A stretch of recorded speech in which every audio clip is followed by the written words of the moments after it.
Ja vien nedzīvojam pilnīgos džungļos vai totālā izolācijā, tad mūsdienās no elektromagnētiskā starojuma izvairīties nav iespējams.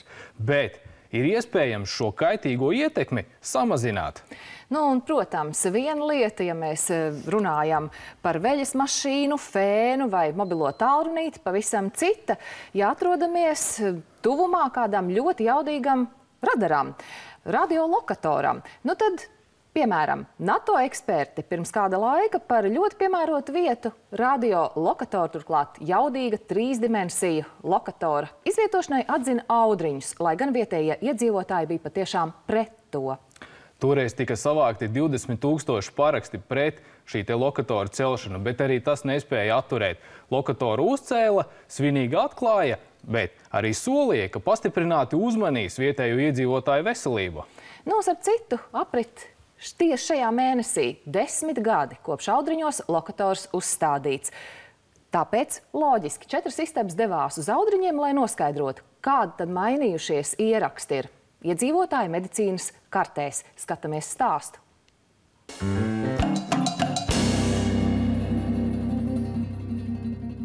Lauka vidū neparasti izskata objekts. Tiek dēvēts arī par vietējo citplanētiešu šķīvīti. Tas ir Audriņu radiolokators, kas kontrolē gaisa telpu Latvijā.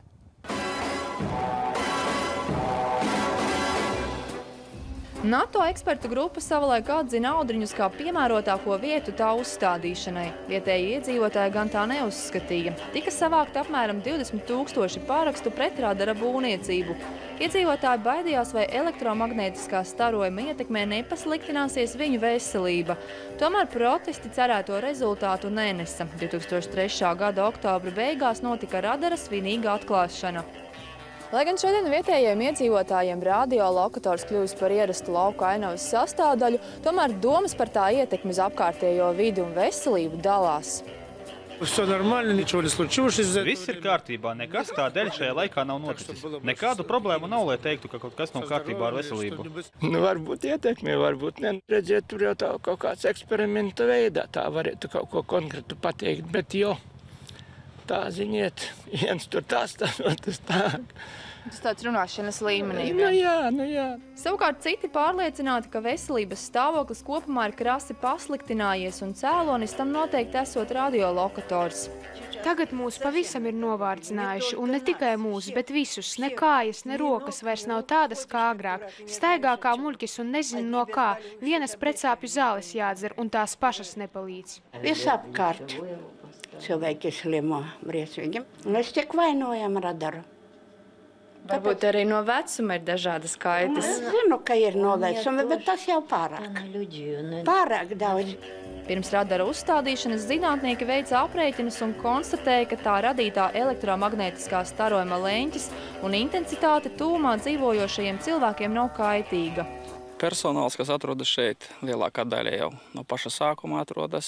Viņu veselības stāvoklis, kāds bija uz to brīdi, tāds arī ir līdz šim brīdim. Tas izstarojums, ko rada mobilo telefonu, ir spēcīgāks nekā to, ko rada mums radars. Arī veselības monitoringa pārbaudēs salīdzinot ar pārējo Latviju nav konstatēti saslimšanas gadījumi, kas būtu attiecināmi tikai uz radara tuvumā dzīvojošajiem. Radiolokatoru uzstādīšana sakrit ar to laiku, kad mūsu dzīvē strauji ienāca arī mobīlie telefoni, datori un elektromagnētiskie viļņi no visām šām ierīcēm arī ietekmē veselību, kā arī modificētā pārtika. Nevar noliekt, ka strauji pieaugusi saslimstība ar onkoloģiskajām slimībām, taču šī tendence vērojama visā Latvijā. Kopš radara uzstādīšanas aizsardzības ministrija ieguldījusi kopumā 141 000 latu Audriņu tuvumā esošo 7 pagastu feldšerpunktu iekārtu iegādēji un telpu sakārtošanai. Par šo naudu Audriņos tagad ir baktericīdā lampa, kardiogrāfs, veikts kosmētiskais telpu remonts, nomainīt ēkai logi un jumts. Tāpat iedzīvotājiem kādu laiku bija pieejamas bezmaksas veselības pārbaudes, asins analīžu nodošana un sievietēm mammogrāfs. Šobrīd gan papildus izmeklējumi vairs netiek finansēti. Tas satrauc vietējos iedzīvotājus un jo īpaši vecākā gājuma.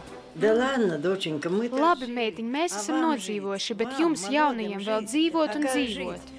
Audriņu ģimenes ārste uzskata, ka cilvēkiem noteikti būtu nepieciešamas valsts apmaksātas pārbaudes, lai slimību varētu konstatēt jau agrīnā stadijā.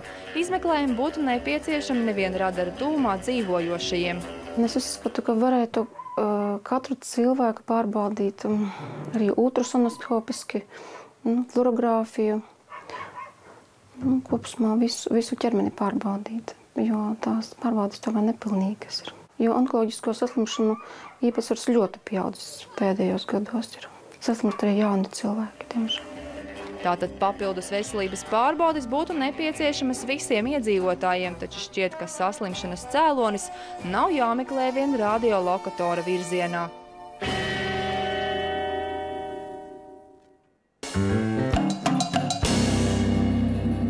Jā, skaidri redzams, ka rūgtums Audriņiešu sirdī palicis, un kā nu ne, ja viņu viedoklis tikai pielīdzināts nullei. Tomēr patīkami, ka aizsardzības ministrija ir turējusi savu vārdu un atvēlējusi papildus līdzekļus, lai tur kaut nedaudz, bet modernizētu esošās ārsta prakses.